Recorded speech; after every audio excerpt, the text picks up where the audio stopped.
fall, but the dry weather is still causing a wildfire risk. We'll take a look at the issues we need to talk about. But first,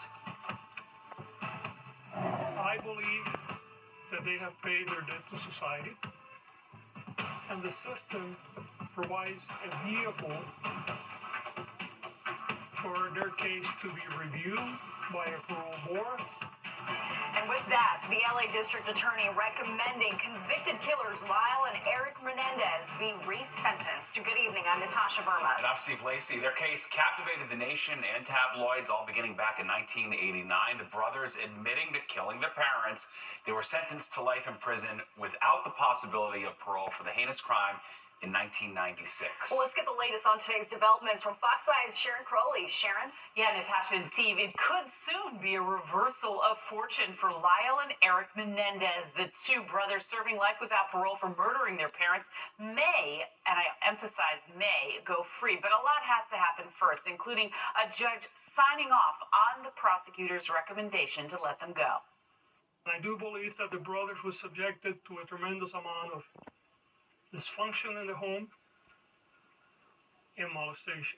In a stunning turn of events following a bombshell Netflix documentary, Los Angeles prosecutors are now recommending that Eric and Lyle Menendez be resentenced for the 1989 murders of their parents in Beverly Hills. The two brothers became infamous after the shocking crimes and have been serving life sentences without the chance of parole.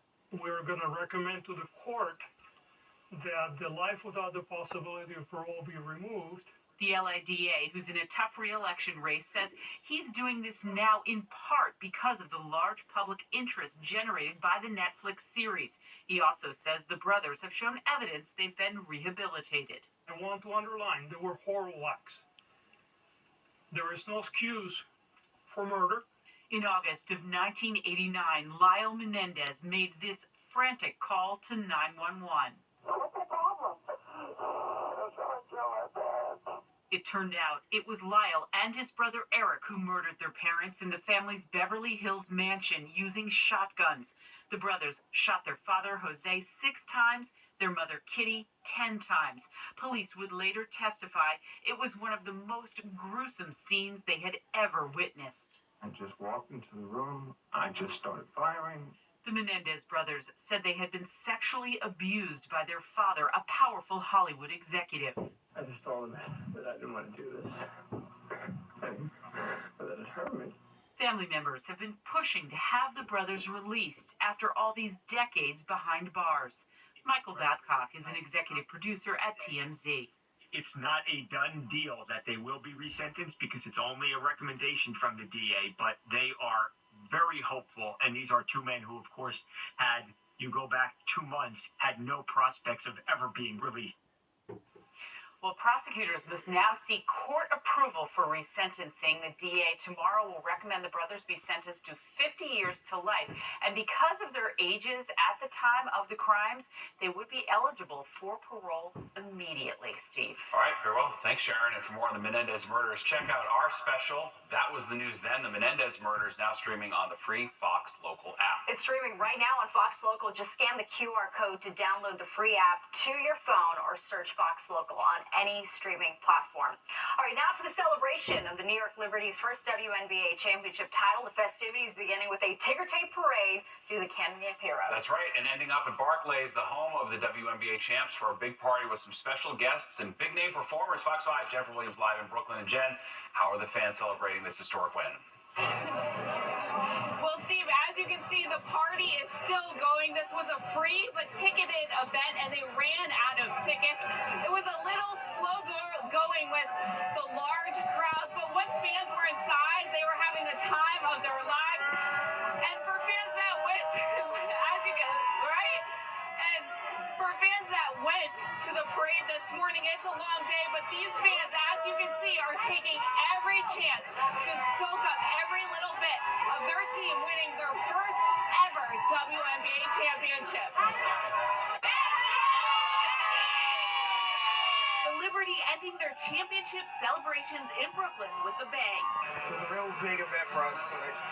End the night here. We're all the end. 6 times the charm, then that's right. Great to celebrate with the fellow fans. Liberty fans are great, top-notch people. Everybody's super nice, super friendly. And we love celebrating the team. City Hall was amazing this morning, and we're looking forward to a great celebration tonight. The Liberty holding a big party for fans Thursday night at Barclays after the team captured the franchise's first ever WNBA title. Took 28 years, but it's worth it. They deserve it. New York deserves it. I'm so excited. Like, this is amazing. It's a dream come true to celebrate this, and I hope to continue to celebrate like this season after season. Barclays was buzzing. The fun started with a performance by the Timeless Torches. The queen of mascots, the one and only Ellie the Elephant, also took the stage. The precocious pachyderm joined by a special guest, Brooklyn's own Little Mama.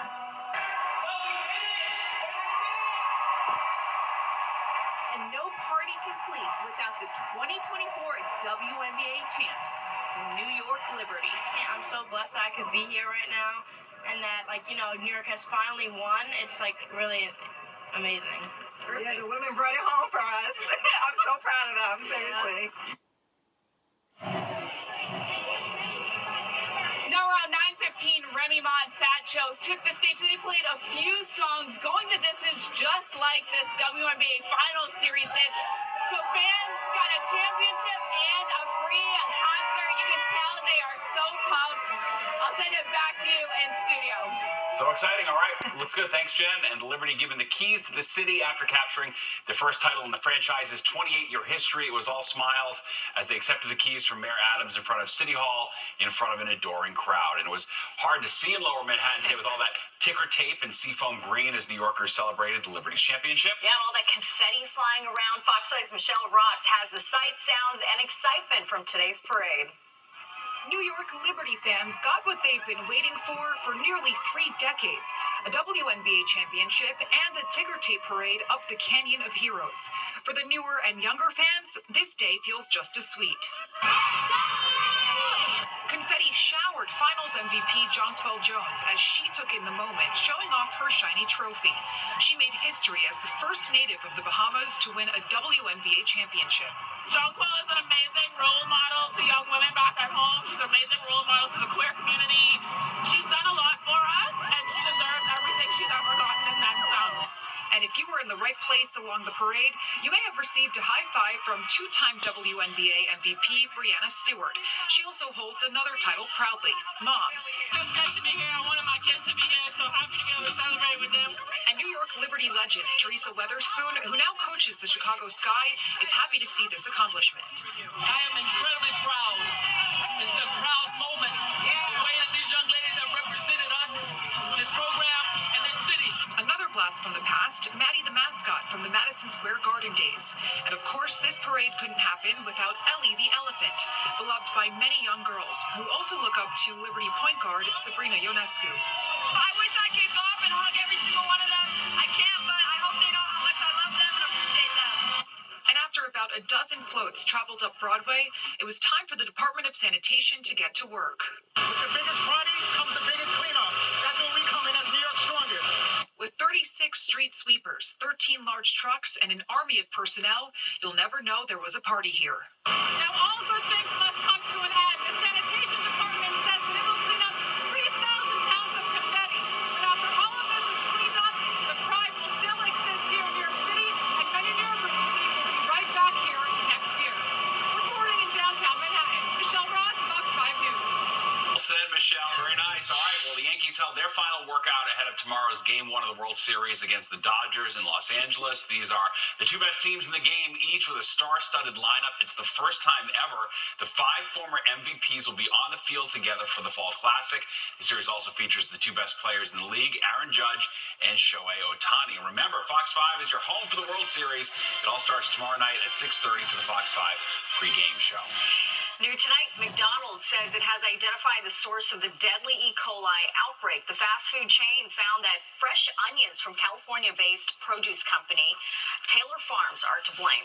McDonald's burgers have sickened at least 49 people in 10 states, including one person who died. The chain has since removed its quarter-pounder hamburgers from the menu in several states. Meanwhile, other fast food chains have pulled onions from some menus as well. Well, a new warning tonight for parents about the dangers of teens using AI chatbots. And tonight, Aman is actually suing, blaming an AI platform for her son's suicide, saying that the chatbot got sexual with her son and encouraged him to end his life. And it was supposed to stop firearms from entering the subway system, but did it. What the AI scanners caught and did not catch. Plus, Nick, with a check of the forecast, temperatures coming back down to earth, Nick. Yeah, a little bit cooler weather, more seasonal weather on the way, but the dry weather continues. We've got rain well offshore, got rain off to the northwest, but we've got no rain in the forecast. But I'll tell you about it when the 10 o'clock news returns.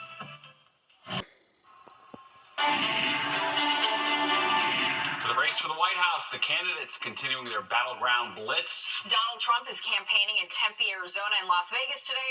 And during an interview with conservative radio host Hugh Hewitt, Trump said if he wins the White House, he will fire special counsel Jack Smith right after taking office. Smith has charged the former president over his efforts to overturn the 2020 election and his mishandling of classified documents. Vice President Kamala Harris out campaigning with celebrities in a rally outside of Atlanta. The VP joined by Tyler Perry, Bruce Springsteen, Spike Lee, Samuel L. Jackson, and former President Barack Obama. Tomorrow, she heads to Houston for an event that will focus on abortion rights with Beyonce. All right, let's talk weather now. While the temperatures have cooled a bit, it is still very dry out. And they're especially feeling it out in New Jersey. This is the graphic put out by the NJ Forest Fire Service. It goes along with the red flag warning that was in effect until just a couple of hours ago. This dry weather stoking fears and that any fires that may develop could become difficult to contain, and that's because of the low relative humidity, wind speed, and of course the fact that we just don't have any rain. We haven't had any for a while. Chief Meteorologist Nick Gregory with here more on the dry conditions and the dangers, unfortunately, that come along with it. Nick? Yeah, and those dry conditions are going to continue. And our drought monitor here, some of that activity, the more severe drought conditions have spread north now, reaching 195 in New Jersey, and the moderate drought conditions have reached up into Sussex County. So this is the problem. It's going to get worse because we're not going to have much rain coming our way. The red flag warning has ended for today. We'll see if it comes back tomorrow. So far, 25 days in a row with no rain. We did have a trace of rain earlier this morning when there were some sprinkles that went by, but a trace doesn't count. It has to be measurable rainfall. And with no rain coming, we are moving up this chart, probably going to move into the number 2 position here in just a couple of days. All right, right now we're cooling it down. Today I should say, we're mostly in the 60s to about 70. Well, we're in the 50s now. Poughkeepsie to Sussex to White Plains, upper 50s in town, across the island and down to the Jersey Shore. Wind has backed off a little bit, still northwesterly, about 10 miles an hour on average. Satellite view, we're all in the clear. And it's going to stay that way with no storms coming our way. In fact, take a look at our futurecast here. The clear sky tonight, the sunshine tomorrow, and that sticks around as we head into the weekend. Some clouds will probably arrive Friday night to Saturday, but they're not going to really produce much in the way of precipitation. All right, tonight we go down to the 40s in the city, 30s in the burbs. Tomorrow, a seasonally cool day. Average high should be in the low 60s. That's about where we are. Be a beautiful, bright and sunny day, but of course, like we've been saying, we need the rain. Natasha and Steve. Yeah, sounds good. All right, Nick, thank you. The family of a 4-year-old boy who starved to death in Harlem earlier this month is taking legal action against the city and the Administration for Child Services. They filed a notice of claim for $40 million in damages in the death of Jameek Modlin. He was found severely malnourished inside his Harlem apartment and later died. His 3 siblings were also treated for malnutrition. The boy's parents have been charged in his death, but the family claims that his mom was a victim of domestic violence and she reached out to the city in 2022 for help. We believe the city needs to be put on notice that ACS is going to be sued here. With regard to custody, that's another issue that we'll be dealing with next week because the aunt intends to move for custody of the 3 siblings. The city's law department called the death a terrible tragedy and said the city is reviewing the notice of claim. The Justice Department announcing today that the owner and operator of the ship that slammed into a Baltimore bridge, causing it to collapse, has agreed to pay over $100 million for the cleanup. The crash happened 7 months ago, killing 6 workers and shutting down the port of Baltimore for weeks. The settlement was a result of a civil lawsuit brought by the Justice Department. The owners of the vessel are based in Singapore. U.S. officials claim the ship was poorly maintained, creating serious mechanical problems, causing it to go out of control. In the Middle East, Secretary of State Antony Blinken says negotiations for a ceasefire in Gaza will resume in the coming days, but his announcement came as Israel launched a new attack in central Gaza. Palestinian health officials say at least 17 people were killed when the Israeli military struck a school being used as a shelter. They said the victims were primarily women and children. The IDF claims it was targeting Hamas militants inside the school. However, they did not prove any evidence of that claim. Well, new concern tonight about the dangers of artificial intelligence, especially when it comes to young people. A mom is now suing an AI platform, blaming it for her 14-year-old son's suicide, saying it all started when chatbot conversations turned romantic and then sexual. Saul Setzer III was only 14 years old. He ended his own life, and his mother alleges a chatbot is to blame. The mother, Megan Garcia, now taking legal action, filing a lawsuit against Character AI, an app which allows users to create their own characters or chat with AI characters created by others. Chatbots in the area of artificial intelligence is, of course, a growing area that's going to be developing further. And of course, with that comes the potential of liability. It's alleged the Orlando teen developed a relationship with the chatbot, who encouraged his suicidal thoughts. In his last conversation with the chatbot, court documents show it wrote, "Please come home to me as soon as possible, my love." And the teen responded, "What if I told you I could come home right now?" With the chatbot responding, "Please do, my sweet king." It's alleged the teen then shot himself right after. Natalie Jane is one of the lawyers on the case. She had no reason to understand that that the platform itself would be the predator. Criminal defense attorney Florina Altschuler isn't on the case, but is offering Fox 5 some perspective. For those who are controlling these chatbots, whether it's the developers or the companies that are allowing this to run, the question becomes one of what did they know and when did they know it? The chatbot was named after a character from Game of Thrones, according to court documents. If they were on notice that the chatbot was in fact encouraging this young child to commit suicide, there can be liability for negligence in failing to prevent that. The family says the company was negligent. It really is a tragedy, and it's a good example of technology running away and causing harm to society. Stephanie Bertini, Fox 5 News. That is a wild story. So wild. In your health news tonight, we know that drinking plenty of water is good for us. That's right, but some of us are taking hydration a bit too far and bragging about it on social media. Oh boy, we are out of control these days. Plus this. I sold my house, added a little bit to it to buy in here. I'm afraid that money's gone. Seniors thought that they'd have a safe and comfortable place to spend their golden years, but now that sense of security is gone after their retirement community files for bankruptcy for the 3rd time. The news on Fox 5, brought to you by Stop 3 Days or Less. Trending now on social media, DIY water that's taking hydration to a whole other level. Did you really say DIY water? Well, as Fox 5's Dora Tejerolino shows us, while drinking enough water is crucial, maybe you don't need to add things like electrolytes to it. Connor Ruttenberg is a runner who takes his training seriously, and that means watching what goes into his body. Electrolytes, Gatorade. I got Gatorade Zero in my bag right now. Coming back from my run, so Gatorade, water, electrolytes. He's one of a growing number of Gen Z athletes who regularly turn to electrolyte-boosted drinks to stay hydrated. So why the Gatorade? What does it do for you? Why this electrolytes? Supposedly it's got like all the sodium in it that you need to, stay hydrated, and that's what they tell you. So I just do what I see online. This is basically like a nature's Gatorade. Search #electrolytes on TikTok or Instagram, and you'll find countless videos of people touting these drinks or even sharing DIY recipes to add electrolytes to water. Who are you following online that says you need to do this? I get a lot of running Instagram content, so a variety of people. Kind of whoever I see, you kind of got to see what kind of information they're giving you and try to filter it all out and see what's the best. But according to registered dietitian Rachel Lustgarten, too many electrolytes can actually be dangerous. It is possible to overdo it with electrolytes, and it can lead to something called electrolyte imbalance, and that will make people feel unwell through fatigue, dizziness. They might feel really confused and have a brain fog. She warns staying hydrated doesn't always require electrolyte drinks. Water is usually all you need. Electrolytes should be reserved for extreme situations. When things are off, when we're suffering great fluid losses through pretty intense endurance exercise, or for example, when we're sick and we're losing fluids through vomiting or diarrhea, those are real reasons to replenish. It's all about the electrolytes right now. Are you in that camp? No, you got to have your water too. All day long, I'm hydrated. And that, according to experts, is the best advice. Duarte Geraldino, Fox 5 News. Oh, I'm so guilty. I got my. I mean, honestly, we always talk about water. We always do. I always bore you to tears with my hydration stories. It's true. You just kind of brag about it, but you're hydrated. That's all that matters. That's right. All right, and they were touted as the ultimate deterrent for crime in the subway. All right, now the cold hard numbers are in. Let's just say the AI weapons scanner pilot program is not a resounding success. And this.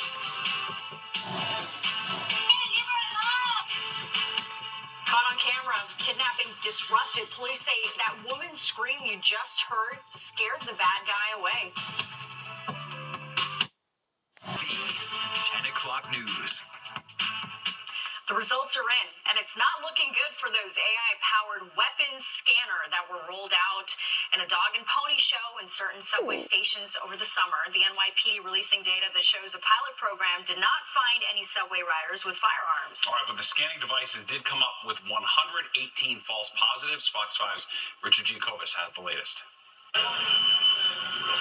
It was back in July when Mayor Eric Adams walked through this scanner to show off how the city would change the game in keeping strap hangers safe. Finally, to be able to detect if someone is carrying a gun and where that gun is located on that person's body. The Evolved Weapons Scanners pilot program to detect weapons at least 20 subway stations across the city finally came to an end, and critics are calling it a colossal failure. The system is on the verge of a collapse, and technology of this magnitude can lift up and support the basis of public safety in the subway system. Therefore, we need something that is consistently on point as it relates to the detection of firearms, and unfortunately, the technology has failed to hit the mark. According to data from the NYPD, out of nearly 2,800 scans done during the pilot program, there were 118 false positives, with 12 knives recovered. The scanners did not detect any guns. Obviously, there's a glitch. It fell, I think. The Legal Aid Society was against the scanners from the start because of privacy concerns. It also called this program a failure, saying in part, quote, not only did the Evolved scanners detect 0 firearms, but they triggered 118 false alarms, compromising the safety of subway riders. This is objectively a failure, no matter how hard City Hall tries to spin this data. Strap hangers say they agree and believe there are better ways to combat crime underground. I think the sort of people that have weapons probably need mental health services. Maybe they have to put more police or something. A City Hall spokesperson tells us that the NYPD is still evaluating the results of this pilot program and has not entered into any contract or commitments with that company, Evolve. Still, though, they believe that this program did its job, serving as a deterrent to criminals and still kept New Yorkers safe. In Washington Heights, Richard Giacobis, Fox 5 News. NYPD officers packed a Queens courtroom today. It was the start of the trial for a man accused of trying to kill a rookie police officer. Authorities say Devin Spraggins was riding an MTA bus in April 2023 when he attacked another passenger. The driver of the bus flagged down Officer Brett Baller and his partner, who were nearby. Prosecutors say Spraggins shot Officer Baller in the hip while trying to get away. The PBA president told the media today that Baller is still struggling with his injuries more than 18 months since the shooting. Put yourself in his shoes. Just 22 years old, a healthy New York City police officer, and he had to learn do the basic things in life all over again. Spraggings faces charges including attempted murder and assault. Police say a woman's voice scared away a would-be kidnapper in LA. That situation caught on surveillance video. A woman who lives on the street where the attempted kidnapping happened saw a man following a girl. Her security camera shows him as he caught up to her and, according to police, grabbed, fondled, and tried to kidnap her until the woman yelled at him to leave her alone. At that point, he turned around, walked to his car, and drove off. The woman who saw it happen spoke to reporters but did not want to be identified. You never believe it until you see it, and I saw it, and it's crazy. Wow, the girl is believed to be a student at a school about a half mile away. Well, seniors in their golden years are fearing the worst after the company that runs their retirement community went bankrupt. An initial buyout deal from a larger company fell through, and as Fox 5's Jody Goldberg explains, residents are now wondering if they'll be forced to find a new place to live. Holding signs and chanting "Save Our Home," residents of the Harborside Retirement Community in Port Washington shared a message of desperation. It's a horrible situation. The situation is that the senior community that houses those with different needs under the same roof filed for Chapter 11 for a third time. Everything went into this, but you knew that you were going to get your family was going to get it back. A judge approved a multi-million-dollar buyout from LCS, a large operator of senior care facilities, but the Department of Health turned down their application, saying they were missing information to move forward. Where's the money? It's gone. It was supposed to be here. Harborside didn't say how long they'd be able to operate, but their food services provider just announced they wanted out, citing $1 million in unpaid bills. I do have some ideas. We're working towards. No explanation was offered when financial troubles were questioned. It's very complicated. I wouldn't think that that's a conversation for today. Governor Hochul earlier this week saying it's unfair LCS and Harborside are instilling fear. They should stop scaring these individuals and making them feel that they're going to be out on the streets tomorrow. That is not happening. A spokesperson for the governor's office says any entity interested in completing the deal must meet the state standard requirements. They say LCS's application had numerous deficiencies, but LCS says for their part, they never violated the law and they're no longer interested in moving forward with the purchase of the Harborside. Make us a believer. Howie Mann hopes the governor steps in. His mother-in-law, Ellen, was one of the first to move in 14 years ago. I sold my house, added a little bit to it to buy in here. And I'm afraid that money's gone. Bob Curtis relies on the specialized care his wife Sandra receives and can't imagine living elsewhere. The marketplace is very expensive. The care level isn't as good. We face being in different places. They're hoping someone answers their call for help. On Long Island, Jody Goldberg, Fox 5 News. Wow, yeah, someone has to make that right, no doubt about it. Well, it's become a lifeline in one community for those in need. But that didn't stop someone from vandalizing a community fridge and pantry. Plus, the Yankees ready for Game 1 of the World Series, and so are their youngest fans.